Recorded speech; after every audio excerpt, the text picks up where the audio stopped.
Time ফ্রেমের ব্যাপারে যেটা সেটা আপনারা জানেন যে প্রধান উপদেষ্টা গতকালকে একটি নিরাপত্তা বিশ্লেষকদের নিয়ে একটা বৈঠক করেছে এবং সেই বৈঠকে সে বলেছে এছাড়াও হাদি মানে হচ্ছে হাদি এখন আর মেইন সাবজেক্ট নাই, মানে হাদিকে মেইন সাবজেক্ট দিয়ে বাদ দেওয়ার মতো চেষ্টা করা হয়েছে। হাদিকে যদি আপনারা মেইন সাবজেক্ট থেকে বাদ দেন আপনারা কিন্তু মেইন সাবজেক্ট থাকবেন না। হাদিকে মেইন সাবজেক্টে রেখেই আপনাদের সকল সিদ্ধান্ত গ্রহণ করতে হবে।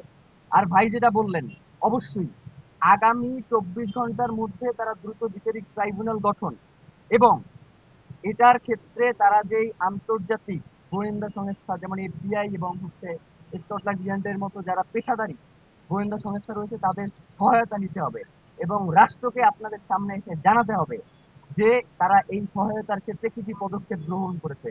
ওসমান হাদির রক্তের সাথে এক বিন্দু স্থান নাই। আর কারণ প্রশ্ন? অবশ্যই, এবং এই জন্যই দ্রুত বিচারিক